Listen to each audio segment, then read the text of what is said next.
नमस्कार दोस्तों, मेरा नाम है मोहित यादव और आप सभी का स्वागत करता हूं मैं रीजनिंग रन पे यूट्यूब चैनल पर।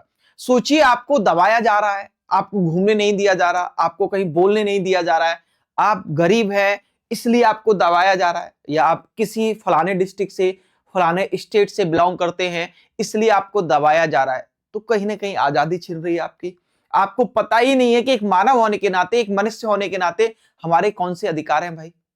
तो ऐसे अधिकारों को हम यहां देखेंगे जिन्हें हम कहते हैं मानव अधिकार। यानी एक मानव होने के नाते जो सारे अधिकार आपको मिलते हैं वो सभी के सभी अधिकार यहां आते हैं। लेकिन कब और किसने ये मानव को अधिकार दिए, कौन कौन से मानव के अधिकार हैं, कौन से ऐसे अधिकार हैं जो हमारे फंडामेंटल राइट में भी हैं और मानव अधिकार भी हैं, उन सभी को हम लोग यहां देखेंगे। सबसे पहले हम लोग प्रैक्टिस देखेंगे। जैसे लगातार इस श्रृंखला में आप देख रहे होंगे कि पहले आपको प्रैक्टिस कराई जाती है और उसके बाद में फिर पहले आपको थ्योरी कराई जाती है। तो पहले थ्योरी कराई जाएगी फिर आपको प्रैक्टिस कराई जाएगी। यानी कि पूरा दोनों चीजें हम इसी वीडियो में देखेंगे, इसी पूरी क्लास में देखेंगे। और मानव अधिकार जो टॉपिक है आपका एग्जाम में जो भी प्रश्न बनेगा वो इसी क्लास से बनेगा। तो तनाव मत लीजिए, आराम से बैठिए, पूरी क्लास को देखिए। ठीक है, तो सबसे पहले हम जानते हैं कि हम जिस मानव अधिकार की बात कर रहे हैं वो मानव अधिकार होते क्या है, किसे हम मानव अधिकार कहते हैं, ये जानना सबसे ज्यादा जरूरी है। तो देखिए, मैं मानव अधिकार यानी ह्यूमन राइट्स हैं इसको दो जगह तोड़ देता हूं। एक क्या, मानव, मैंने कहा कि एक मानव और प्लस अधिकार बन गया क्या मानव अधिकार, ऐसी तो लिखा हुआ है भाई। तो यानी कि मुझे यहां से एक बात पता चल रही है भाई, क्या कि ऐसे अधिकार जो मानव होने पर मिले हों आपको। कौन से, मानव के अधिकार। तो इसका मतलब क्या है कि मानव होने के नाते आपको अधिकार मिले हैं, वही आपके क्या है, मानवाधिकार है। क्या ऐसे अधिकार, क्या ऐसे अधिकार जो जो मानव होने के नाते प्राप्त हो, किसके नाते, मानव होने के नाते प्राप्त हो, उन्हें हम क्या कहेंगे, मानव अधिकार। यानी कि एक मनुष्य हैं आप, आपने जन्म लिया और जन्म लेने के बाद आपको कुछ ऐसे अधिकार दे दिए गए क्योंकि आप मानव के रूप में पैदा हुए। अब आप बोल सकते हैं, अब आप घूम सकते हैं, आप कहीं भी जा सकते हैं, गरीब और अमीर के बीच में कोई भेदभाव नहीं किया जाएगा। तो यानी कि जो मानव है, मानव में समानता लाई जा रही है, क्योंकि किसी भी मनुष्य को इस आधार पर न दबाया जाए कि वो गरीब है, वो अमीर है, ये कम पढ़ा लिखा है, ये ज्यादा पढ़ा लिखा है, ये फलानी जाति का है, ये फलाने धर्म का है। तो इस आधार पर नहीं दबाया जाएगा, बस इतना देखा जाएगा कि ये मानव है और हर एक मानव को अधिकार समान रूप से प्राप्त है। ऐसे अधिकारों को हम लोग क्या कहेंगे, ऐसे ही अधिकारों को हम मानवाधिकार कहेंगे। यानी कि इसे क्या है, मनुष्य होने के नाते प्राप्त है अधिकार, और बात खत्म हो जाती है। बस क्या है कि मनुष्य होने के नाते अधिकार प्राप्त है। लेकिन इनकी शुरुआत कब और कैसे की गई, इनको देखते हैं। देखिए, मानव अधिकार की विशेषता बता रहा है हमें। ठीक है, सबसे पहले हम बात करते हैं संयुक्त राष्ट्र द्वारा मानव अधिकारों की घोषणा। तो संयुक्त राष्ट्र ने मानव अधिकारों की घोषणा कब की है, 10 दिसंबर 1948 को इन्होंने घोषणा कर दी। और इसी वजह से देखेंगे आप, कब, 10 दिसंबर 1948 को घोषणा की वजह से ही 10 दिसंबर को विश्व मानवाधिकार दिवस मनाया जाता है। क्या, विश्व मानवाधिकार दिवस। अब आप समझ गए इसकी घोषणा करने वाला कौन है, यूएन, यूनाइटेड नेशन की जो महासभा है, उस महासभा ने मानवाधिकारों की घोषणा की। उसने कहा कि हम, ऐसा जैसे भारत ने अपने नागरिकों के लिए कर लिया, लेकिन भारत में कोई और नागरिक आया तो क्या उसको अधिकार मिलेंगे। तो ऐसे अधिकार हमेशा किसी भी राष्ट्र कंपनी के द्वारा या ऐसे संस्था के द्वारा लागू किए जाते हैं जिससे कि पूरे विश्व में लागू हो सके। तो यूएन है, यूनाइटेड नेशन है, पूरे विश्व के लिए एक संस्था है। तो यूएन महासभा ने इनको पूरे विश्व में क्या किया, घोषित किया। अब घोषित करने के बाद उन्होंने देखा कि हर देश में नागरिक जाएगा, और जब एक देश का नागरिक दूसरे देश में जा रहा होगा तो उसे भी अधिकार पता होने चाहिए, प्राप्त होने चाहिए, क्योंकि वो भी क्या है, मानव। यानी कि मानवाधिकार में सबसे पहली कंडीशन एक ही है कि मानव है उसको सारे अधिकार सेम होंगे। तो यही हुआ, यूएन महासभा ने इसकी घोषणा कर दी कब? 10 दिसंबर 1948 को। लेकिन वहां पर जिस दिन घोषणा की जा रही थी 10 दिसंबर को, तो उस दिन 58 देश मौजूद थे। तो उनसे पूछा गया कि भैया बताओ आप लोगों का क्या कहना है कि मानवाधिकार होने चाहिए कि नहीं होने चाहिए, हर देश को मिलने चाहिए कि नहीं, हर नागरिक को मिलने चाहिए कि नहीं, बताइए। तो सबने ज्यादातर कहा, लेकिन 58 देश मौजूद थे, 58 में से 48 देशों ने इसका समर्थन किया कि हम इसके पक्ष में हैं भाई, कि 48 देशों ने कहा कि प्रत्येक मानव के लिए मानव के अधिकार होने चाहिए और उसे पता होना चाहिए। क्योंकि एक कंट्री से दूसरी कंट्री में कोई व्यक्ति जा रहा है तो उसे अधिकार न प्राप्त हो, पता चले उसका वहां किसी भी प्रकार का शोषण हो रहा हो, किसी तरह से उसे दबाया जा रहा हो। भाई मानव होने के नाते जो चीजें हैं, एक व्यक्ति को जिंदा रहने के लिए जो चीजें मिलती हैं, वो सारी की सारी उसे प्राप्त होने चाहिए, चाहे वो किसी भी देश का हो, चाहे वो किसी भी देश में जा रहा हो, इस बात से कोई फर्क नहीं पड़ता। उनका ठीक है। और इस तरह से मानव अधिकारों में कितने मानव अधिकार हमारे यहां घोषित किए गए? किसने? यूएन ने। तो यूएन ने बेटा 30 मानव अधिकारों की घोषणा की। कितने? 30 मानवाधिकार। और उन्हीं 30 मानवाधिकारों में से कुछ हमारे फंडामेंटल में भी हैं। तो 30 आर्टिकल्स कह सकते हैं आपको। आर्टिकल्स कितने हैं? 30 आर्टिकलों की घोषणा की है। टोटल 30 आर्टिकल्स हैं बेटा मानव अधिकार के। मैं अभी आपको बताऊंगा कि हमारे यहां फंडामेंटल राइट में, हमारे मूल अधिकार में से, मैं उन 30 में से कौन कौन से हमने उठाए हैं उनकी भी हम यहां बात करेंगे अभी, ठीक है? आगे आएगा, टेंशन मत लीजिए। हम तुलना करेंगे अपनी पॉलिटी से, यानी उन मूल अधिकारों से मानवाधिकारों की। दोनों को एक साथ बड़े अच्छे से याद हो जाएगा हमें, ठीक है? तो इस तरह से इसका खाका तैयार होता है। अब मैं इनकी विशेषताओं की बात करूं कि ये विशेषता क्या है इनकी ह्यूमन राइट की। तो सबसे पहले देखा मैंने क्या कहा था आपको, एक देश से दूसरे देश में जा रहे हो आप किसी भी जगह, तो सार्वभौमिक यानी यूनिवर्सल हो गए, हर जगह लागू होंगे ये, चाहे भारत में हो, चाहे आप अमेरिका में हो, चाहे कनाडा में हो। ये सार्वभौमिक है, यूनिवर्सल है। उसके बाद अविभाज्य, इंडिविजुअल है। यानी क्या? अविभाज्य मतलब तोड़ा नहीं जा सकता, इसको विभाज्य नहीं किया जा सकता कि आप एक काम कीजिए, ऑक्सीजन पूरी की जगह आधी लीजिए, 50% आपको ऑक्सीजन दी जाए, आप तो विभाजन नहीं कर सकते। अविभाज्य है, इनको तोड़ा मरोड़ा नहीं जा सकता अपनी सुविधा के अनुसार, ये ऐसा कह रहा है। उसके बाद अहस्तांतरित यानी ट्रांसफर नहीं किया जा सकता किसी भी व्यक्ति को कि भैया तू मेरे मानवाधिकार रख ले, मेरे को मानवाधिकार की जरूरत नहीं, आप इस व्यक्ति को दीजिए। अरे भाई उसने ऐसी कोई घटना की होगी इसीलिए इसके अधिकारों को छीना जा रहा है। आप अपने कैसे ट्रांसफर कर रहे हैं इसको? आप अपने अधिकारों को इसको ट्रांसफर नहीं कर सकते हैं, ठीक है? उसके बाद जैसे शिक्षा का अधिकार, राइट टू एजुकेशन है। हम सभी को जो शिक्षा मिली हुई है, एजुकेशन मिल रहा है, वो कहीं ना कहीं मानव अधिकार है। आपको पता ही है हमारा फंडामेंटल राइट भी है। यातना की बात करता है, आप किसी भी व्यक्ति को टॉर्चर नहीं कर सकते, चाहे वो कैदी क्यों ना हो। आपको पता है पहले जैसे आपने देखा होगा, मूवीज में देखा होगा, आपने कहां देखा कि बेड़ियां डाली जाती थी, यानी कि यहां गले में चैन, हाथ में चैन, पैर बांध दिए गए, इस तरह का टॉर्चर किया जाता था कैदी को, चैन डाल डाल के। लेकिन अब नहीं देखा होगा और अब होता भी नहीं है। तो ऐसे टॉर्चर की, यातनाओं की भी ये मना करता है कि आप किसी भी व्यक्ति को ऐसा टॉर्चर किसी भी तरह का, जैसे आपने देखा आपके घर में है और घर में आपके में एक ऐसा व्यक्ति है, थोड़ा साइको टाइप का है, सिगरेट पीता है और सिगरेट पीने के बाद जब बुझाता है तो अपने बीवी के हाथ जलाता है, या लड़ाई हो जाती है तो उसको टॉर्चर करता है, चैन से मारना या बेल्ट से, किसी भी तरह से मारपीट किसी महिला के साथ कर रहा है। तो हमेशा आप देखेंगे कि दो लोग वहां बहुत जल्दी पहुंच जाते हैं, एक मानवाधिकार वाले, क्योंकि मानवाधिकार की घोषणा यूएन ने की और उसने कहा सभी देशों से कि भैया मैं घोषणा तो कर रहा हूं, लेकिन आप एक बात याद रखना, इनको अपने देश में लागू करना और एक संस्था बनाना जो इनकी जांच पड़ताल करेगी और देखरेख करेगी। इस संस्था के ऊपर एक और संस्था होगी जो यूएन होगी। यूएन डायरेक्ट इन मानवाधिकार की जो संस्था बनाएंगे आप, उससे कांटेक्ट रखेगी कि क्या किसी व्यक्ति के मानवाधिकारों का उल्लंघन तो नहीं किया जा रहा है इस देश में, किस तरह से अधिकार चल रहे हैं, किसी भी प्रकार की समस्या से ग्रस्त तो नहीं है वो। ये सारी चीजें देखी जाएंगी। ठीक है साहब, कोई बात नहीं है, मैं इन चीजों को देखूंगा और ध्यान रखूंगा, ठीक है? चलिए, तो ये इनकी क्या है, विशेषताएं हैं। अब आइए, अब मैं उन आर्टिकल्स की बात कर रहा हूं, प्रमुख आर्टिकल्स जो हमारे यहां क्या है, मौलिक अधिकार भी है। क्या है? मौलिक अधिकार भी है। आप देखेंगे हमें फंडामेंटल राइट्स के रूप में बेटा प्राप्त भी हुए हैं, उनको हम लोग यहां देखेंगे। ठीक है, क्या करेंगे? देखेंगे।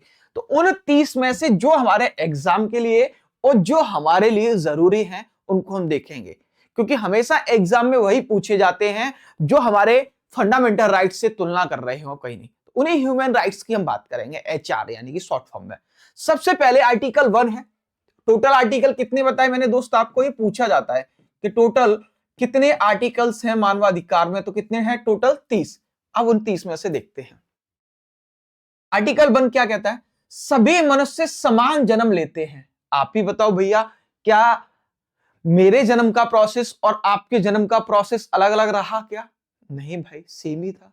सेम रूप में जन्म लिया हमने। जब इस धरती पर आए तब हमारा डिसाइड किया गया धर्म, जाति, सब कुछ। लेकिन जब हम पैदा हुए तो सबसे पहले क्या थे? हम सबसे पहले मानव थे। तो यानी कि हम सभी ने जन्म जो लिया वो समान रूप से लिया। इस धरती ने, इस देश ने, इस संस्कृति ने हमारा बदलाव किया, हमें हिंदू घोषित किया, हमें जाति दी, हमें नाम दिया, सब कुछ इसी ने दिया और इसी को हम छोड़कर चले जाते हैं।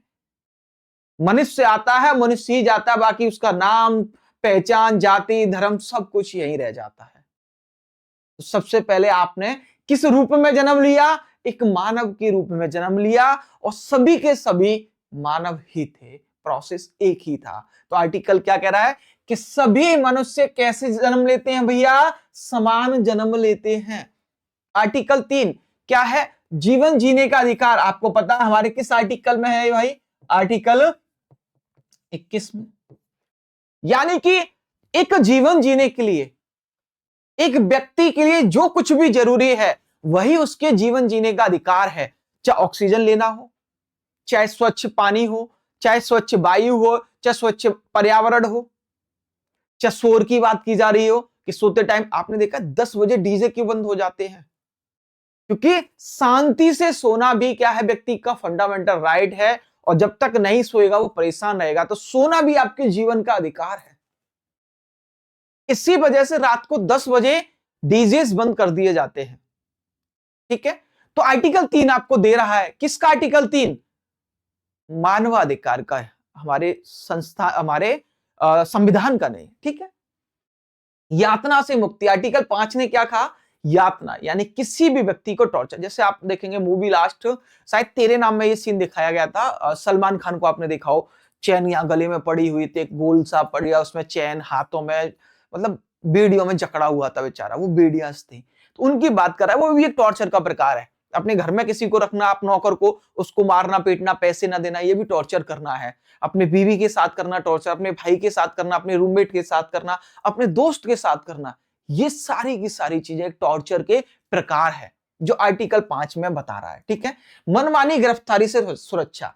अब आप किसी को मनमानी गिरफ्तारी नहीं कर सकते। आपने कहा कि ये रामपाल है, मैं रामपाल को गिरफ्तार करना चाहता हूं, मैं पुलिस में हूं, वही दरोगा हूं मैं। तो उन्होंने कहा भाई बताओ क्यों गिरफ्तार करना चाहते हो? मेरी मर्जी है, मुझे लगता है शायद इसने चोरी की है। तुम्हारी मर्जी है, शायद इसने चोरी की है, सारी चीजें आप ही ने कैसे डिसाइड कर ली भाई? ऐसा नहीं हो सकता। आप किसी की गिरफ्तारी कर रहे हैं तो आपको सबसे पहले कारण बताना पड़ेगा कि कारण क्या है, किसकी वजह से आप गिरफ्तारी कर रहे हैं। जब आप कारण बता देंगे उसके बाद ये व्यक्ति वकील को हायर करेगा कि भैया वकील रखो जो इसके पक्ष में लड़ेगा, इसकी बातें करेगा। तो आप इस तरह से चीजें नहीं कर सकते हैं। उसके बाद निजता, राइट टू प्राइवेसी, ये भी आप देखेंगे हमारे आर्टिकल 21 में दिया हुआ है ना, हमारा आर्टिकल जो 21 है। तो राइट टू प्राइवेसी की बात कर रहा है आर्टिकल 12, और 12 किसका उल्टा? 21 का, याद करने के लिए। तो हमारे यहां 21 में है, लेकिन यूएन ने जो मानवाधिकार की घोषणा की है, जो चार्टर जारी किया, उस चार्टर का आर्टिकल नंबर 12 प्राइवेसी से संबंधित है, राइट टू प्राइवेसी की बात करता है। ठीक है, चलिए, अब प्राइवेसी तो समझते होंगे, मेरा कोई फोन चेक ना कर ले, मेरी मर्जी दिखाऊं या ना दिखाऊं, मेरा किसी के साथ रिश्ता, रिलेशनशिप में हूं, मैं बताऊं या ना बताऊं, मेरी प्राइवेसी है। तो ऐसे सभी अधिकार राइट टू प्राइवेसी के अंतर्गत आ जाते हैं, जो किसमें? हमारे मानवाधिकार के आर्टिकल नंबर 12 में हमें देखने को मिलते हैं। ठीक है, चलिए, शरण लेने का अधिकार आर्टिकल 14 कह रहा है क्या? शरण लेने का। शरण लेने का क्या है? जैसे मान के चलिए पाकिस्तान में है और पाकिस्तान में हिंदू लोगों के साथ बड़ा अत्याचार किया जा रहा है, मान के चलिए। अब बेचारे क्या करें, कहां जाएं? तो आपने क्या किया कि कोई बात नहीं भैया, पाकिस्तान के जितने भी हिंदू हैं वो सारे के सारे हिंदू हमारे यहां आ जाएं, हम उनको शरण दे देंगे। क्या कर देंगे? शरण दे देंगे, अपने यहां रख लेंगे। समझे? दूसरा प्रकार, जैसे मान के चलिए आपका पड़ोसी है, आपके पड़ोसी के घर में आग लग गई, आग लगने के बाद सारा सामान जल गया, उसका घर नष्ट हो गया। अब बेचारा वो कहां जाए? तो आपने कहा कोई बात नहीं भैया, आप हमारे यहाँ रहिए, हमारे यहाँ कमरेज खाली हैं, हमारे पास बेड भी हैं और आपके लिए सोने के लिए हम ब्लैंकेट भी दे देंगे, सारी सुविधाएं हैं, आप आइए हमारे यहाँ शरण ले लीजिए। जब तक कि आपका मकान बनकर तैयार नहीं हो जाता, दोबारा से सामान आप इकट्ठा नहीं कर लेते, तब तक कोई बात नहीं, आप हमारे रहिए। तो किसी भी व्यक्ति को जब कोई परेशानी आती है, उस समय में आप उसका जो साथ दे रहे होते हैं, उसे अपने पास रख रहे होते हैं, वही तरीका शरण कहलाता है। लेकिन यहां बात की जा रही है किसकी? देश की बात की जा रही है। यानी एक देश में कोई समस्या आई तो उस देश के नागरिक को आप अपने यहां ले आए और उनको रखा जब तक वो समस्या ना चली गई। तो इस तरीके को हम क्या कहते हैं? शरण कहते हैं दोस्त। ठीक है, किस आर्टिकल में देखने को मिलता है? 14 में। उसके बाद देखेंगे आर्टिकल 18, किसका? मानवाधिकार का। किसकी बात करता है? धार्मिक स्वतंत्रता की, यानी कि किसी भी व्यक्ति को कोई भी धर्म अपनाने का, उसकी रीति रिवाज को मानने का, अपने संस्कारों को मानने का, पूजा पाठ करने का सब कुछ अधिकार है और उससे स्वतंत्रता है, आजादी है। तो ये किसके अंतर्गत? धार्मिक स्वतंत्रता। और ये हमारे संविधान में भी है, ये हमारा फंडामेंटल राइट भी है। ठीक है, अभिव्यक्ति की स्वतंत्रता, जैसे मैं आपके सामने कोई भी बात कह रहा हूं, क्या है? मुझे आजादी है। मैंने ये वीडियो, ये क्लास किस पर डाली? सोशल मीडिया पर, यानी कि यूट्यूब पर, मुझे क्या है? आजादी है। तो कोई भी व्यक्ति किसी भी बात को बोल सकता है, किसी के भी सामने बोल सकता है। फेसबुक पर आप किसी के भी खिलाफ कोई बात लिख देते हैं, तो ये क्या है? अभिव्यक्ति की आजादी है। उसी की ये बात कर रहा है आर्टिकल कौन सा? 19। ये भी हमारा क्या है? फंडामेंटल राइट है भाई। आप देखेंगे सारे हमारे काम का अधिकार, हर व्यक्ति को अधिकार मिलना चाहिए। राइट टू एजुकेशन, शिक्षा की अधिकार, आर्टिकल 26, यानी कि ये भी क्या है? फंडामेंटल राइट है हमारा और मानव अधिकार भी है। उसके बाद आर्टिकल 30, कोई भी राज्य व्यक्ति इन अधिकारों को क्या नहीं कर सकता? समाप्त। यानी कि आर्टिकल 30 अब चैलेंज कर रहा है। क्या चैलेंज कर रहा है? कि भाई सुनो, जितने भी मैंने अधिकार पहले बता दिए, जितने आर्टिकल 29 पहले बता दिए, उन 2900 आर्टिकल को कोई समाप्त मत कर देना। समाप्त कर दिया, सामत आ जाएगी, क्योंकि मानवाधिकार को जारी करने वाला व्यक्ति कौन है? यूएन है। और यूएन को समझ रहे आप क्या करेगा? सारा फंड, सारी चीजें आपकी साइड कर देगा। यूएन से पंगा मत लेना। उन्होंने कहा कि आप जो अन्य अधिकार मैंने आपको दिए हैं, जितने भी मानवाधिकार दिए हैं, एक भी रोक मत देना, किसी को समाप्त मत कर देना, नहीं तो तुम्हें मैं समाप्त कर दूंगा। उनका ठीक है बाबूजी, हम नहीं करेंगे ना। ठीक है, चलिए आगे देखते हैं हम लोग। आगे क्या है? भारत में मानवाधिकार संरक्षण। अब देखिए भारत में मानवाधिकार संरक्षण किस तरह आया। तो सबसे पहले भारत में आया मानवाधिकार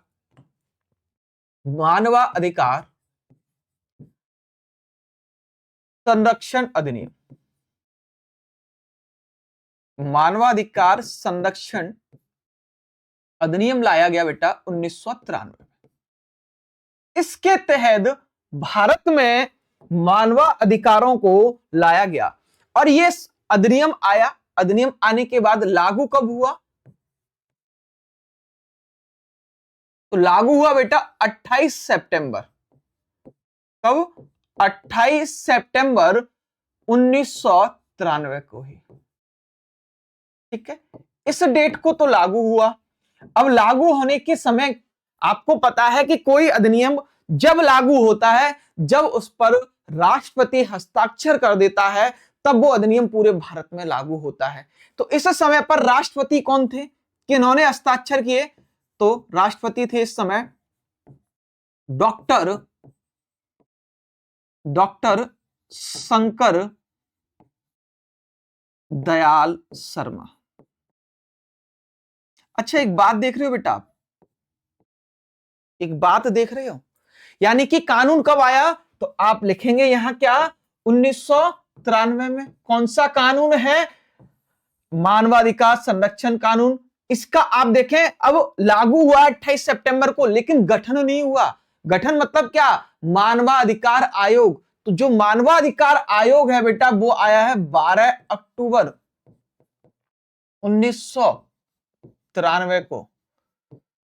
क्या, मानवाधिकार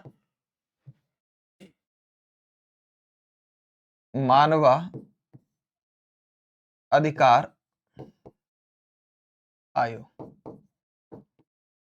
ठीक है, राष्ट्रीय मानवाधिकार पूरा लिख लो जो। और इसी को इंग्लिश में कहते हैं हम क्या,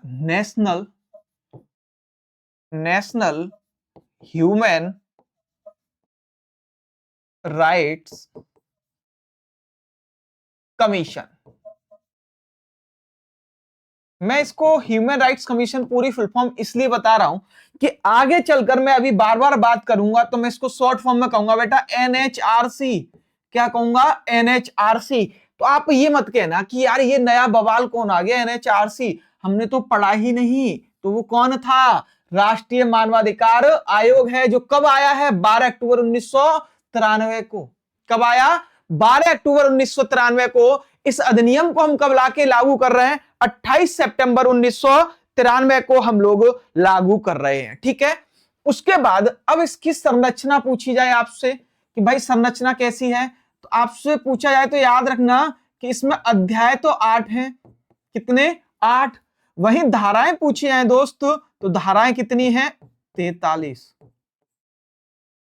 कितनी, 43। जबकि यूएन ने जो मानवाधिकार जारी किए उनमें कितनी धाराएं थी, तो उनमें 30 धाराएं यानी 30 आर्टिकल हैं। और हमारे यहां कितने हैं, 43। 13 और एक्स्ट्रा डाल दिए हमने। कितने अध्यायों में बांट किया है, 8 अध्यायों में, ठीक है। लेकिन आपने एक बात देखी कि यूएन यानी कि पूरे विश्व में जो मानवाधिकार हैं, ह्यूमन राइट्स हैं, वो ह्यूमन राइट्स 1948 में आ गए। लेकिन भारत कब लेके आ रहा है, लगभग 45 साल बाद 1993 में। तो कहीं ना कहीं देरी थी, कहीं ना कहीं इनको लागू करने में एक देरी हुई। अब ये जो संस्था है, ये प्रश्न पूछा जाता है कि संवैधानिक संस्था है या वैधानिक। तो बेटा कैसी संस्था है ये, वैधानिक संस्था है, संवैधानिक संस्था नहीं है। संवैधानिक वैधानिक समझ रहे हैं, जब किसी संस्था को किसी कानून के द्वारा लाया जाता है, किसी विधि के द्वारा लाया जाता है, तो ऐसी संस्था को हम क्या कहते हैं, वैधानिक संस्था। और जब किसी संस्था को संविधान में संशोधन करके लाया जाता है, संविधान में लाया जाता है, तो ऐसी संस्था को क्या कहते हैं हम, संवैधानिक संस्था। लेकिन हमने इसके लिए कोई संविधान संशोधन नहीं किया, हमने बस इतना कहा मानवाधिकार संरक्षण अधिनियम 1993 का है, जो कब आया, लागू कब हुआ, 28 सितंबर को। और वही मानवाधिकार आयोग का गठन कब हुआ भैया, तो आप देखेंगे 12 अक्टूबर 1993 को, ठीक है। चलिए अब हम लोग आगे देखते हैं आगे क्या है इसके लिए, है ना। आई अब मुख्य बिंदु, यानी कि इसको कौन कौन सी पावर्स मिली हुई है, जो क्या क्या काम कर सकता है। मैं यहां ये लिख सकता हूं, NHRC, NHRC के कार्य, ठीक है। ये ध्यान रखना क्या क्या है इसके पास जो पावर है, शक्ति है, एक सिविल कोर्ट के बराबर होती है। किसके बराबर, एक सिविल कोर्ट के बराबर होती है। केंद्र सरकार को यह सुझाव दे सकता है कि भैया आप एक काम कीजिए कि इस राज्य में, इस देश में, इस जिले में इस तरह की चीजें करनी है आपको। तो सेंट्रल गवर्नमेंट को सुझाव देगा कि हमारे जो नागरिक हैं, उन नागरिकों के साथ ऐसा हो रहा है, आप एक काम कीजिए, ऐसी कुछ चीजें लीजिए और वहां जाके कार्य कीजिए, उन चीजों में सुधार कीजिए। तो ये सारी चीजें ये उसको देता है, ठीक है। उसके बाद पुलिस और जेल का निरीक्षण, यानी कि जेल में जो कैदी हैं, क्या उनके साथ एक मानव जैसा व्यवहार किया जा रहा है।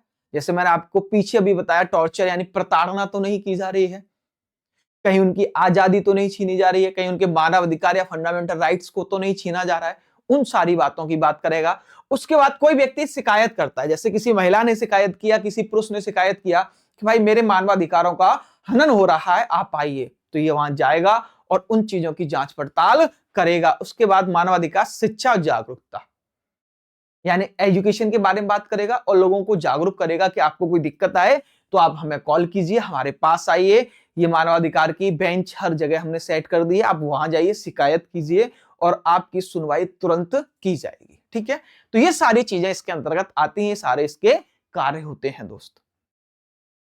अब देखो, अब धाराओं की बात करते हैं। महत्वपूर्ण परिभाषा दी है इसकी किसमें? धाराओं में। धारा 2 में देखिए, मानवाधिकार ऐसे अधिकार जो प्राण, स्वतंत्रता, समानता, गरिमा से संबंधित हो। कौन से अधिकार? ऐसे अधिकार जो व्यक्ति के प्राण, स्वतंत्रता, समानता और किससे? गरिमा से संबंधित हो, उन्हें हम क्या कहते हैं? मानवाधिकार कहते हैं। ठीक है, अब कैसे प्राप्त होंगे? कब? तो संविधान द्वारा प्रदत्त होंगे, यानी कि संविधान द्वारा प्राप्त होंगे। ये किसके द्वारा? संविधान के द्वारा प्राप्त होंगे, या फिर अंतरराष्ट्रीय प्रसंविधानों में समाहित होंगे, या फिर भारतीय न्यायालय द्वारा प्रवर्तनीय होंगे। यानी कि पूरी की पूरी संविधान से भी मिलेंगे आपको, अंतरराष्ट्रीय जो हमने सबमिट की, या कहूं मैं आपसे हमने जो संधि की, उनसे भी मिलेंगे। उसके बाद न्यायालय द्वारा इनमें कुछ बदलाव या चेंजेस भी किया जा सकता है। ठीक है,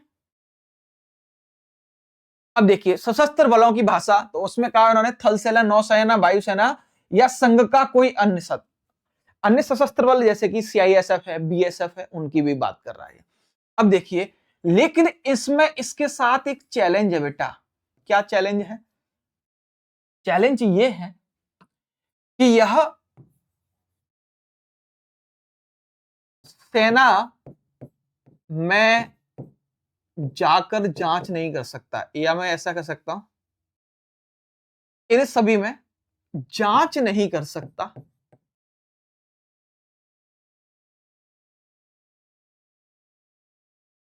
जांच नहीं कर सकता, केवल रिपोर्ट मांग सकता है। यानी कि यहां इस पर लिमिटेशन लगी हुई है कि ये इनसे जाकर जांच नहीं कर सकता। कि मैंने आपके यहां सुना है कि आप सैनिकों को 4-4 किलोमीटर दौड़ाते हैं, 40-40 किलोमीटर दौड़ाते हैं, टॉर्चर कर रहे हैं, कोई भी किसी भी तरह की बात सुनी हो, तो ये कह रहा है कि आपने जो भी बात सुनी है, जो कुछ भी सुना है, अच्छी बात है, मैं आपको रिपोर्ट दे देंगे हम, यानी सेना कह रही है कि हम आपको रिपोर्ट दे देंगे, लेकिन आप अंदर आकर सेना में जांच नहीं कर सकते, ये हमारा प्रोटोकॉल है। तो ये इस पर लिमिटेशन लगी हुई है, हर जगह घुस सकता है लेकिन सेना में नहीं घुस सकता है, ये इसके साथ एक लिमिटेशन लगी हुई है। ठीक है,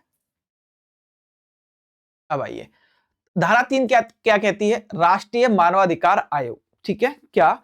राष्ट्रीय मानवाधिकार आयोग। अब देखो इसमें हम पहले सदस्यों की बात कर लूं, तो बेटा इसमें अध्यक्ष प्लस 7 सदस्य, यानी कि अधिकतम इतने लोग हो सकते हैं। कितने? अधिकतम, मैक्सिमम लोग हैं इतने। ठीक है, इसका अध्यक्ष कौन होगा? तो इसका अध्यक्ष या तो भारत का मुख्य न्यायाधीश होगा, या पूर्व मुख्य न्यायाधीश है तो वो इसका अध्यक्ष बनेगा। ठीक है, दोनों में से कोई भी व्यक्ति को इसका अध्यक्ष बनाया जा सकता है। धारा 3 बता रही है कि एनआरसी की संरचना किस तरह की, किस प्रकार की होगी, उन सारी बातों को वो यहां बता रहा है। ठीक है, अध्यक्ष आपने देखा कि अध्यक्ष कौन हो गया? भारत का पूर्व मुख्य न्यायाधीश या मुख्य न्यायाधीश। ठीक है, उसके बाद एक सदस्य कैसा होगा? एक सदस्य उच्चतम न्यायालय के न्यायाधीश, यानी कि जो 32-33 न्यायाधीश हैं उनमें से एक सदस्य क्या बन जाएगा इसका, यानी एक न्यायाधीश इस आयोग का सदस्य बन जाएगा। ठीक है, उसके बाद 2 सदस्य कैसे होंगे?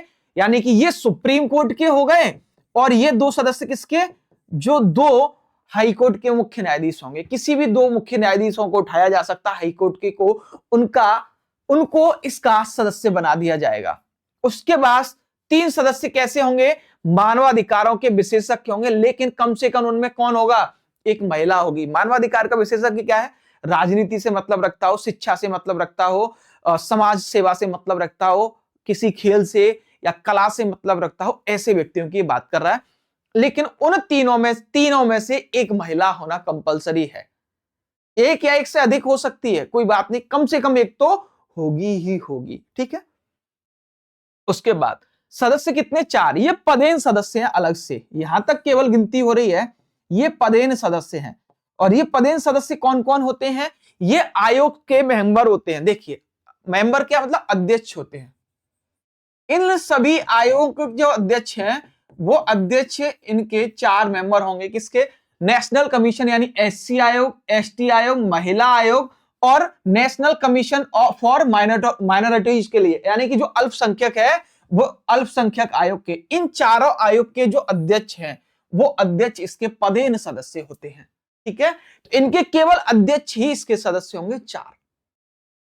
बाकी टोटल 7 सदस्य हो सकते हैं और एक अध्यक्ष हो सकता अधिकतम। लेकिन अभी कितने मौजूद देखे आपने भाई? अभी कितने सदस्य हैं?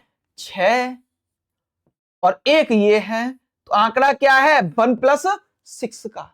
अभी कितने सदस्य? 6। कैसे कैसे? एक सुप्रीम कोर्ट का न्यायाधीश, 2 हाई कोर्ट के न्यायाधीश और 3 मानवाधिकार से संबंध रखने वाले लोग, और एक अध्यक्ष तो होगा ही होगा, जो भारत का मुख्य न्यायाधीश होगा या पूर्व मुख्य न्यायाधीश होगा। ठीक है। इस तरह से ये कार्य करता है। ठीक है। आइए अब देखिए, अध्यक्ष एवं सदस्यों की नियुक्ति। तो नियुक्ति किसके द्वारा? एक चयन समिति होती है बेटा। तो सबसे पहले नियुक्ति किसके द्वारा की जाती है? राष्ट्रपति द्वारा। किसके द्वारा? राष्ट्रपति के द्वारा तो इसकी नियुक्ति की जाती है बेटा। लेकिन किसकी सिफारिश पर? इस चयन समिति की सिफारिश पर। ठीक है। तो ये जब चयन समिति सिफारिश कर देगी राष्ट्रपति को, तब वो इसका चयन करेंगे। लेकिन इस चयन समिति में होता कौन कौन है भाई? तो देखिए, एक तो होते हैं हमारे प्रधानमंत्री साहब। कौन? प्रधानमंत्री। ठीक है। दूसरे होते हैं गृह मंत्री। ठीक है।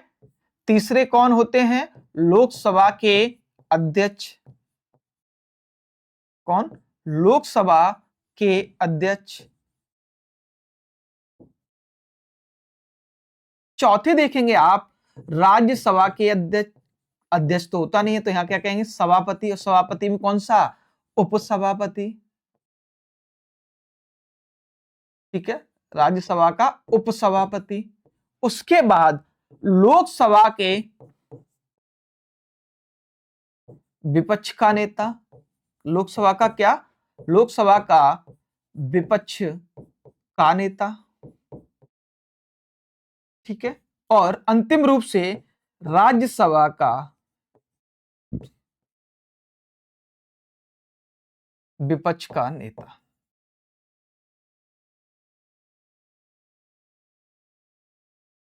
ठीक है। अब मुझे बताओ बेटा, कितने मेंबर हो गए टोटल? ये। अब कहेंगे आप सर इसका अध्यक्ष कौन? भैया अध्यक्ष हमारा हमेशा ताऊ होगा। ताऊ कौन? प्रधानमंत्री भैया। ठीक है। तो ये टोटल चयन समिति में कितने लोग दिख गए आपको? 6। 1 2 3 4 5 6। तो टोटल कितने सदस्य? 6 जो सदस्य हैं, वो इस चयन समिति के 6 सदस्यों की सिफारिश जाएगी। और उस सिफारिश के आधार पर कौन? राष्ट्रपति क्या करेगा? इनकी नियुक्ति करेगा। किस धारा में? धारा 4 में।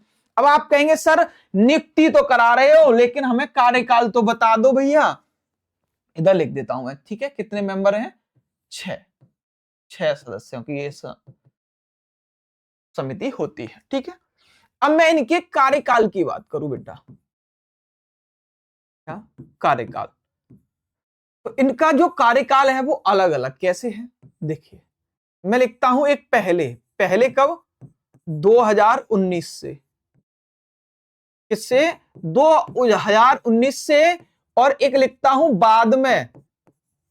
कब? 2019 से। अब आप कहेंगे जी क्या सर गड़बड़ कर दिया? देखो सुनते रहो, समझते रहो, देखते रहो। 2019 से पहले बेटा इनकी जो कार्यकाल रहता था वो कार्यकाल 5 वर्ष या 70 वर्ष रहता था। 70 वर्ष समझ रहे हैं क्या? 70 वर्ष की आयु हो जाए तो उनका कार्यकाल खत्म, या 5 वर्ष का। जैसे मान के चलिए कोई व्यक्ति है 63 साल की उम्र में क्या बना है? सदस्य बना है मानवाधिकार आयोग का। तो जब 63 वर्ष की उम्र में बना है तो वो कौन से 5 साल ये काटेगा तो कितना 68 पर खत्म हो जाएगा। अब मान के चलिए कोई व्यक्ति 66 साल की उम्र में बना है तो सबसे पहले क्या आएगा इसका, क्योंकि 66 में 5 जोड़ोगे तो 71, लेकिन आ कौन सा रहा है सबसे पहले वर्ष 70, तो यानी कि वो यहां समाप्त हो जाएगा। तो जो भी पहले हो जाए, आपका कार्यकाल पहले हो जाए, आपकी उम्र पहले हो जाए, उसी के आधार पर आपको रिटायर कर दिया जाएगा। लेकिन अब क्या स्थिति है? बाद मतलब क्या? अब स्थिति है बेटा 3 वर्ष, क्या 3 वर्ष या 70 वर्ष, यानी कि अब कार्यकाल कितना हो गया? 3 वर्ष या 70 वर्ष का हो गया। ये सब कब से हुआ? 2019 के संशोधन से। कब? 2019 के संशोधन से, ठीक है, 2019 के संशोधन से। अब 2019 का संशोधन हुआ तो ये डेट भी पूछी जाती है कभी कभार। तो लोकसभा में ये वाला जो बिल है वो बिल कब पहुंचा, तो देखेंगे लोकसभा में पहुंचा बेटा ये 19 जुलाई 2019 को, ठीक है। और राज्यसभा में कब पास हुआ ये? इसमें राज्यसभा में, तो राज्यसभा में देखेंगे बेटा 22 जुलाई 2019 को ये यहां पास हुआ। इस तरह से ये पास हो गया और उसके बाद इन सदस्यों का, अध्यक्ष का कार्यकाल कितना हो गया? अब 3 वर्ष का है। कितना है प्रेजेंट में? अभी 3 वर्ष का है, यानी 3 और 70 तक ये रह सकते हैं। चयन समिति कौन सी है ये आपको पता चल गई, ये चयन समिति है जिसके आधार पर इनका चयन किया जाता है, ठीक है। कार्यकाल समझ आ गया। चलिए किस धारा में है? धारा 4 में है। आगे आओ, अब इनके कार्य देखो क्या क्या। मानवाधिकार उल्लंघन की क्या करेगा? जांच करेगा भाई। न्यायालय में लंबित मामलों में हस्तक्षेप कर सकता है कि भैया ये मामला इतने दिन तक न्यायालय में क्यों पड़ा हुआ है, क्यों रोक रखा है तुमने, रीजन बताओ, कारण बताओ, क्या कारण है जिसकी वजह से आपने इसको रोक के रखा हुआ है। उसके बाद जेलों, हिरासत गृहों का निरीक्षण, जो हमने पहले सेम वही कार्य जो पहले देख चुके हैं। पीड़ितों को मुआवजे की सिफारिश, यानी कोई व्यक्ति पीड़ित हुआ है तो मानव अधिकार के आधार पर उसको आप कुछ मुआवजा दीजिए, ठीक है। शिक्षा को बढ़ावा और अंतरराष्ट्रीय संधियों का समझौता, वही कार्य है, लेकिन अब यहां किसके रूप में आ गए? धारा के रूप में, ठीक है।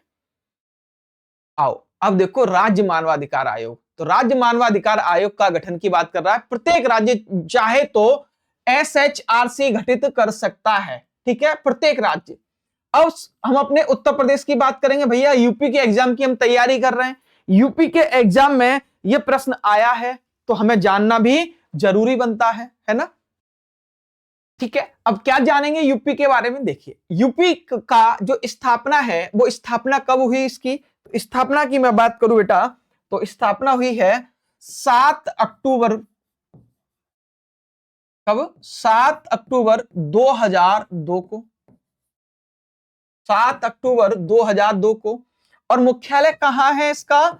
मुख्यालय है बेटा लखनऊ में। कहां? लखनऊ में इसका मुख्यालय है। जैसे हम इन आयोग की बात कर लेते हैं।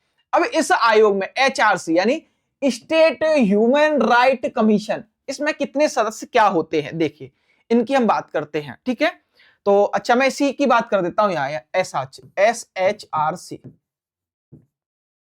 इसमें देखेंगे बेटा एक अध्यक्ष होगा, एक क्या होगा? अध्यक्ष, ठीक है, और 2 सदस्य होंगे। क्या होंगे? 2 सदस्य। कोई पदेन सदस्य इसमें नहीं होता है। इन सदस्यों को किसके द्वारा? तो राज्यपाल तो इनकी नियुक्ति करेगा भाई। कौन? राज्यपाल नियुक्ति करेगा। किसके द्वारा नियुक्ति की जाएगी?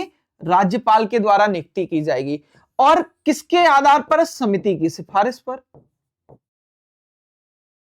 द्वारा, ठीक है। किसकी सिफारिश पर? समिति की सिफारिश पर। कौन सी समिति होगी यहां? कौन कौन सदस्य होगा? तो जैसे आपने देखा कि वहां पर प्रधानमंत्री क्या था, अध्यक्ष था, तो यहां कौन, मुख्यमंत्री क्या हो जाएगा, अध्यक्ष हो जाएगा। ठीक है, कौन हो जाएगा, मुख्यमंत्री अध्यक्ष हो जाएगा। उसके बाद विधानसभा का क्या, विधानसभा का अध्यक्ष, ठीक है, गृह मंत्री और विधानसभा का विपक्ष का नेता, विधानसभा का विपक्ष का नेता। ठीक है, इन लोगों से मिलकर ये समिति बनेगी। ये समिति राज्यपाल को सिफारिश करेगी और राज्यपाल इन सभी की नियुक्ति करेगा। अब आपसे पूछा जाए कि बेटा बताओ इनका कार्यकाल कितना होता है? इनका कार्यकाल सेम वही होता है जो एनएचआरसी का था, क्या, 3 वर्ष या 70 वर्ष, 3 वर्ष या 70 वर्ष इनका कार्यकाल रहता है। ठीक है, इस तरह से इस आयोग की पूरी संरचना है। स्टेट की बात कर रहे हैं हम, राज्य मानवाधिकार आयोग की बात कर रहे हैं। तो यूपी में हर स्टेट में होता है ये, हमने लेकिन यहां उत्तर प्रदेश की बात की है। तो ये खाका इस तरह से इनके लिए तैयार हो जाता है। ठीक है, चलिए अब बात करते हैं आगे क्या है। आगे दिया है मानवाधिकार यानी कि धारा 30। धारा 30 क्या कहती है कि सत्र न्यायालय को मानवाधिकार न्यायालय घोषित किया जा सकता है। किसको? सत्र न्यायालय को। उसके बाद प्रत्येक जिले में क्या होगा, एक मानवाधिकार न्यायालय होगा। तो वहां पर जो सेशन कोर्ट चल रहा होगा उसी सेशन कोर्ट को ही हम क्या घोषित कर देंगे, मानवाधिकार न्यायालय घोषित कर सकते हैं। किसमें? धारा 30 में। अब देखो इस पर लिमिटेशन क्या लगी हुई है, लिमिटेशन भी है कुछ इसकी, क्या कि आप 1 वर्ष से अधिक पुराने मामले की जांच नहीं कर सकते। कैसे? जैसे मान के चलिए आज कोई घटना घटित हुई कहीं और आज घटित होने के बाद अगले 1 साल तक किसी ने कोई संज्ञान नहीं लिया, मानवाधिकार वालों को भी नहीं पता चला, कोई बात नहीं है। और 1 साल के बाद अब मानवाधिकार आयोग इस पर जांच नहीं कर सकता, यानी कि अब वो उसके दायरे से, अब उसके वो अधिकार से बाहर हो चुका है। तो ये इसी की बात कर रहा है कि 1 वर्ष से अधिक पुराने मामले की जांच नहीं करेंगे। सशस्त्र बलों पर क्या है, सीमित अधिकार है। जैसा मैंने अभी आपको बताया था क्या, कि जांच नहीं कर सकता। क्या नहीं कर सकता? जांच नहीं कर सकता। केवल क्या कर सकता है? केवल रिपोर्ट मांग सकता है, केवल रिपोर्ट मांग सकता है। ठीक है, उसके बाद केवल सिफारिश, बाध्यकारी नहीं। यानी कि जो भी चीजों पे काम करेगा वो क्या करेगा, ये केवल सिफारिश करेगा सभी को, और इसकी सिफारिश कोई किसी पर बाध्यकारी नहीं होगी। जैसे मैंने आपसे अभी दिखाया था कि केंद्र सरकार को सिफारिश कर रहा है, तो सिफारिश कर सकता है, लेकिन वो किसी पर भी किसी भी तरह से बाध्यकारी नहीं होती है सिफारिश। ठीक है, आगे आओ, फैक्ट देखते हैं हम। एनएचआरसी को किसकी, सिविल कोर्ट जैसी शक्तियां, ये पूछा जाता है। प्रश्न भी दिखाऊंगा मैं अभी आपको कि कैसे कैसे प्रश्न इससे बनते हैं। उसके बाद एनएचआरसी संसद को रिपोर्ट देता है। किसको रिपोर्ट देता है? अपनी संसद को, भाई पार्लियामेंट को अपनी रिपोर्ट देगा। एनएचआरसी की वार्षिक रिपोर्ट राष्ट्रपति के माध्यम से कहां पहुंचती है? संसद में। एनएचआरसी अपने नियम स्वयं बना सकता है और इसका जो बजट है वो कॉन्सोलिडेटेड फंड ऑफ इंडिया, यानी कि भारत की जो संचित निधि है उससे नहीं आएगा, केंद्र सरकार ही वो करेगी पास। यानी कि संचित निधि से कोई भी पैसा कभी भी किसी भी मानवाधिकार न्यायालय को नहीं दिया जाएगा, चाहे वो संचित निधि भारत की हो चाहे वो संचित निधि राज्य की हो, कभी फंड जारी नहीं किया जाएगा उसके लिए। ठीक है, अब देखिए पहला अंतरराष्ट्रीय मानवाधिकार सम्मेलन कहां हुआ, विश्व की बात की जा रही है। तो पहला जो सम्मेलन हुआ था वो कहां? तेहरान में हुआ, और कब? 22 अप्रैल 1968 को। उसके बाद भारत ने मानवाधिकार आयोग का गठन अंतरराष्ट्रीय ढांचे से प्रेरित होकर किया है। बिल्कुल, कब किया है? 1993 में। कब किया है? 1993 में। एशिया में मानवाधिकार न्यायालय आयोग का कोई न्यायालय नहीं है। सोचो कहां कहां पर है? यूरोप में है, अफ्रीका में, अमेरिका में, लेकिन एशिया में, और एशिया में हम रहते हैं, तो हमारे यहाँ पर मानवाधिकार का कोई भी न्यायालय मौजूद नहीं है, यानी इंटरनेशनल वाला। हमारे देश में तो है, हमारे हर जिले में एक सत्र न्यायालय है, वही अपने आप में एक मानवाधिकार न्यायालय है। लेकिन हम किसकी बात कर रहे हैं? इंटरनेशनल कोर्ट की बात कर रहे हैं दोस्त, है ना। आगे आओ और देखिए, एनएचआरसी कैसा निकाय है? वैधानिक निकाय। पहले अध्यक्ष कौन थे इसके? न्यायमूर्ति रंगनाथ मिश्र इसके पहले अध्यक्ष रहे। अंतर्राष्ट्रीय मानवाधिकार दिवस कब मनाया जाता है? 10 दिसंबर को। मानवाधिकार संरक्षण अधिनियम लगातार देख रहे हैं 1993 को, और अंतिम संशोधन कब हुआ? 2019 में। मैंने आपको पूरी डेट भी बताई उसकी। यानी कि ये और कुछ फैक्ट हैं जो पूरा निचोड़ के रूप में निकल के आ रहा है, यहां से भी आपका प्रश्न बन सकता है। ठीक है, अब देखते हैं हम प्रश्न भैया। ठीक है, आइए।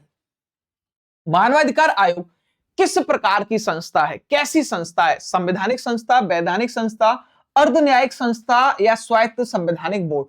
मैं आपको आंसर बताता चला जाऊंगा, लेकिन आप सभी लोग जब प्रैक्टिस करेंगे, इन प्रश्नों को देख रहे होंगे, उसके बाद कमेंट में नीचे जरूर बताएंगे कि टोटल प्रश्नों में से कितने प्रश्न आपके सही हुए हैं। लगभग हम यहाँ 30 प्रश्नों को देखेंगे। ठीक है, चलिए तो देखें कौन सा मानवाधिकार आयोग कैसी संस्था बताई मैंने आपको? वैधानिक संस्था। किसके द्वारा लाई गई है? क्योंकि ये विधि के द्वारा लाई गई है।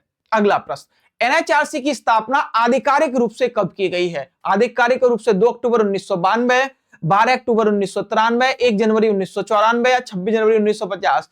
तो क्या देखा हमने? 12 अक्टूबर 1993 को स्थापना की, और लागू की बात करेगा बेटा तो कब? 28 सितंबर 1993। इस दिन क्या हुआ? ये अधिनियम लागू हुआ, एक्ट लागू हुआ था। ठीक है, चलिए अगला प्रश्न, एनएचआरसी में अध्यक्ष किस पद पर रहे व्यक्ति को बनाया जा सकता है? यानी कि नेशनल ह्यूमन राइट कमीशन में अध्यक्ष किसको?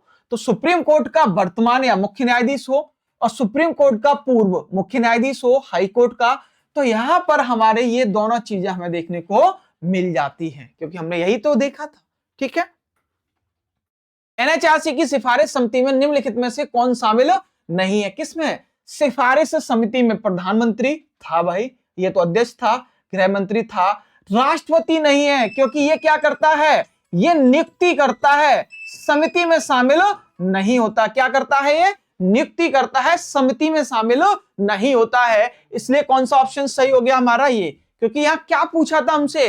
एनएचआरसी की सिफारिश समिति में कौन शामिल नहीं है, ये पूछा था हमसे। तो कौन नहीं है? राष्ट्रपति, ये सभी बाकी शामिल है। ठीक है, देखिए अगला प्रश्न, एनएचआरसी के कितने सदस्य एक्स ऑफिसियो सदस्य होते हैं, यानी पदेन सदस्य? तो कितने सदस्य देखे थे हमने? 4। उन चारों आयोग के जो अध्यक्ष थे वही इसके क्या थे? एक्स ऑफिसियो मेंबर थे। एनएचआरसी के अध्यक्ष का कार्यकाल तो पहले कितना था? 5 वर्ष, लेकिन वर्तमान में कितना है? 3 वर्ष। कितना? 3 वर्ष। कब हुआ? 2019 से। कब से? 2019 से। ठीक है, अगला प्रश्न, एनएचआरसी के सदस्यों पर अभियोजन यानी रिमूवल किसके द्वारा किया जा सकता है भैया? तो कौन कर सकता है? बड़ा आदमी कौन है? नहीं, लेकिन रिमूवल नहीं है, हटा तो ये सकता है, लेकिन रिमूवल यानी अभियोजन की बात कर रहा है। तो अभियोजन वाली जो रिपोर्ट होगी वो कौन देगा? सुप्रीम कोर्ट देगा। इसकी रिपोर्ट के आधार पर ही काम किया जाएगा भाई, इसका अभियोजन लगेगा, इसकी रिपोर्ट लगेगी। ठीक है, चलिए अगला प्रश्न देखिए। अगला प्रश्न क्या है? एनएचआरसी के पास कौन सी शक्ति होती है? सिविल कोर्ट जैसी, फौजदारी अदालत जैसी, संसद जैसी, या कोई भी नहीं? तो कैसी होती है? सिविल कोर्ट जैसी। कैसी? सिविल कोर्ट जैसी शक्ति होती है किसके पास? एनएचआरसी के पास। विश्व मानवाधिकार दिवस 24 अक्टूबर, 10 दिसंबर, 21 मार्च और 30 जनवरी। तो कब? 10 सितंबर 1948 को आया, और उसी दिन हमने घोषित कर दिया क्या कि ये क्या होगा? विश्व मानवाधिकार दिवस होगा। यूडीएचआर यानी कि कौन सा? यूएन की बात कर रहा है, यूनिवर्सल, किस वर्ष अपनाया गया? तो हमने देखा था, अभी बताया कि 10 दिसंबर 1948 को। कब? 10 दिसंबर 1948 को। यूडीएचआर में कुल कितने आर्टिकल हैं? कितने आर्टिकल हैं दोस्त? 30 आर्टिकल हैं। बहुत अच्छे अच्छे छोटे छोटे प्रश्न। यूडीएचआर को 1948 में कितने देशों ने समर्थन दिया? तो मैंने आपको एक स्टोरी बताई थी और उस स्टोरी में कहा कि शामिल कितने देश हुए थे? 58, लेकिन समर्थन कितने ने किया? 48। देख रहे हो, तुम तो कह रहे 58, नहीं, कितने ने किया? 48 ने। ठीक है, चलिए अगला प्रश्न देखिए। निम्नलिखित में से कौन सा मानवाधिकार यूडीएचआर में शामिल नहीं है? कौन सा मानवाधिकार यूडीएचआर में शामिल नहीं है? शिक्षा का अधिकार, जीवन का अधिकार, मतदान का, यातना से मुक्ति। सारे देखे, लेकिन हमने राइट टू वोट कुछ नहीं देखा भैया। वोट तो मतदान का अधिकार तो ऐसा है, तुम्हारी मर्जी है तो दो, और तुम्हारी मर्जी नहीं है तो मत दो। इसमें किसी की कोई जोर जबरदस्ती नहीं होती ना। अगला प्रश्न, भारत में मानवाधिकार की संवैधानिक सुरक्षा कौन करता है? राष्ट्रपति, संसद, सुप्रीम कोर्ट या कैबिनेट? किसकी बात कर रहा है? मानवाधिकार की। तो मानवाधिकार की सुरक्षा कौन करता है संविधान के रूप में भैया? कोर्ट, क्योंकि कोर्ट ही तो इनका जवाब देता है, जांच पड़ताल करता है, कानूनों की व्याख्या करता है कि कौन व्यक्ति किस तरह से काम कर रहा है ना। तो सुप्रीम कोर्ट क्या हो गया? एकदम सही है हमारा। अब देखिए आगे। अरे भैया तू क्यों आ गया? एसएचआरसी में अध्यक्ष कौन बन सकता है? हाई कोर्ट का वर्तमान जज, हाई कोर्ट का पूर्व मुख्य न्यायाधीश, सुप्रीम कोर्ट का जज या कोई भी? तो कौन? हाई कोर्ट का वर्तमान जो जज है वही बन सकता है। एसएचआरसी की नियुक्ति कौन करता है? यानी हाई को इसकी बात कर रहा है, state human right commission, state की बात हो रही है यहां। तो स्टेट का मैंने कौन बताया बेटा अभी आपको? राज्यपाल। कौन बताया? राज्यपाल। एसएचआरसी के सदस्य का कार्यकाल सेम उसी तरह से जो एनएचआरसी का था, कितना वर्ष? 3 वर्ष का। कितने वर्ष का? 3 वर्ष का। एसएचआरसी की नियुक्ति समिति में कौन शामिल नहीं है? कौन शामिल नहीं है? मुख्यमंत्री था भैया, अध्यक्ष था, गृह मंत्री था। अच्छा ये नहीं है, क्योंकि ये क्या करता है? ये तो नियुक्ति करता है। क्या करता है? ये नियुक्ति करता है ना। चल अगला, एनएचआरसी के पहले अध्यक्ष कौन थे? तो हमने कौन देखा? रघुनाथ मिश्र। कौन थे? रघुनाथ मिश्र। ठीक है। एनएचआरसी किस प्रकार की जांच कर सकता है? केवल पुलिस जांच, केवल कोर्ट के आदेश पर, स्वतः संज्ञान लेकर, या केवल राज्य सरकार की अनुमति पर? तो भैया ये तो सेल्फ स्टार्टेड है। सेल्फ स्टार्टेड तो खुद से स्टार्ट हो जाता है, यानी कि स्वतः संज्ञान लेकर, स्वतः संज्ञान लेकर सेल्फ स्टार्ट आदमी है, अपने आप चलने लग जाता है भाई। एनएचआरसी किस पर लागू होता है? केवल केंद्र पर, केवल राज्य पर, दोनों पर, और सेना पर पूर्ण रूप से? किस पर? केंद्र और राज्य दोनों पर। सेना पर पूर्ण रूप से नहीं है, सेना पर तो लिमिटेशन है, नहीं तो सीधे गोली है अंदर से। कौन सा अधिकार मानवाधिकारों में फर्स्ट जनरेशन राइट्स माना जाता है? शिक्षा, स्वास्थ्य, अभिव्यक्ति की स्वतंत्रता। भैया ये है फर्स्ट जनरेशन, क्योंकि सबसे पहले क्या दी इसने? बोलने की आजादी, अपनी बातों को प्रेजेंट करने की बात सबको कर रहा था, इसलिए कौन सा सही हो गया? सी ऑप्शन सही हो गया। कौन सा अधिकार थर्ड जनरेशन ह्यूमन राइट में आता है? पर्यावरण, यातना से मुक्ति, जीवन का अधिकार और समानता। अभी देखिए थर्ड जनरेशन, यानी कि 23 क्या कह रहा है? थर्ड जनरेशन, क्योंकि जैसे जैसे आवश्यकताएं बढ़ती गई हर जनरेशन की, उस तरह से मकसद भी चेंज होते चले गए। मकसद वो वाला नहीं, मकसद मानवाधिकार वाला। तो क्या मकसद था इनका? कि पर्यावरण का अधिकार। किसकी सुरक्षा? पर्यावरण की सुरक्षा की ये बात कर रहे थे दोस्त। एनएचआरसी का मुख्यालय कहां है? तो दिल्ली में है। हमारा कहां है बेटा? दिल्ली में है। किस आयोग के अध्यक्ष एनएचआरसी के एक्स ऑफिसियो सदस्य नहीं होंगे? एसटी आयोग था, अल्पसंख्यक आयोग, अन्य पिछड़ा आयोग, महिला आयोग था, लेकिन कौन सा? ओबीसी आयोग नहीं था। अल्पसंख्यक आयोग तो था माइनॉरिटीज का, लेकिन पिछड़ा वर्ग आयोग नहीं था भाई।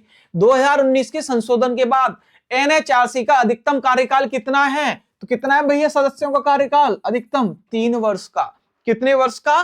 3 वर्ष का। किस देश ने यूडीएचआर का मसौदा तैयार करने में सबसे महत्वपूर्ण भूमिका निभाई? एक ही है बाप सबका, अमेरिका। कौन है? अमेरिका। ठीक है। अब देखिए एलन रूजवेल्ट की अध्यक्षता में मसौदा बना। अच्छा वो बात यहां लिख दी है, देखो किसकी अध्यक्षता में? रूजवेल्ट की अध्यक्षता में यह मसौदा तैयार किया गया था। ठीक है, तो इसको हम आप वहां लिख सकते हैं, मैं लिख देता हूं। ठीक है, यह लिखता हूं पहले, फिर वहां से हटाता हूं। एलिनोर एलिनोर रूजवेल्ट की अध्यक्षता में तैयार।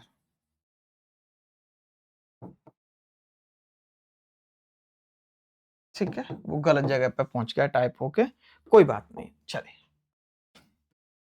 एलिनोर रूजवेल्ट की अध्यक्षता में इसको तैयार हुआ था मसौदा। अब देखिए अगला क्वेश्चन क्या है, भारत में पहला अंतरराष्ट्रीय मानवाधिकार सम्मेलन कहां हुआ? ये भारत में नहीं होगा, ठीक है। अब सही है, पहला अंतरराष्ट्रीय मानवाधिकार सम्मेलन कहां हुआ? तो पहला मानवाधिकार सम्मेलन कहां हुआ था? तेहरान में। कहां हुआ दोस्तों? तेहरान में। कौन सा ऑप्शन? बी ऑप्शन एकदम सही हो गया, ठीक है। अगला देखिए, एनएचआरसी की अनुसंधाएं किस प्रकार होती है? बाध्यकारी, सुझाव, दंडात्मक, न्यायिक। हमने क्या देखा है? सॉरी, सुझाव के रूप में होती है। क्या रिकमेंड करता है कि केवल सुझाव है, आप लोग मानना चाहें तो मान लीजिए, और आप लोग ना मानना चाहें तो भैया आपकी मर्जी है, ठीक है, आपकी क्या है? मर्जी है। एनएचआरसी किस मामले की जांच कितने दिनों के भीतर पूरी करने का प्रयास करता है? तो यह भी एक लिमिटेशन लगी है, अपनी जांच आप कितने दिन में? 90 दिन के भीतर पूरी करके देनी होती है, 1 साल से अधिक पुराना मामला होना नहीं चाहिए, ये सारी बातें इसमें कही जाती है, ठीक है। तो ये था आपका मानवाधिकार टॉपिक, जो हमने पूरा देखा, पूरी थ्योरी देखी, उसके बाद हमने पूरी 30 क्वेश्चंस की प्रैक्टिस की। तो कैसा लगा ये क्लास आपको कमेंट में बताएंगे, और कितने प्रश्न आपके सही हुए इन 30 में से पिछली थ्योरी के आधार पर, वो भी आप सभी को कमेंट करके बताने हैं। तो मिलते हैं नेक्स्ट क्लास में, जब तक के लिए थैंक यू, धन्यवाद, नमस्ते और राम राम।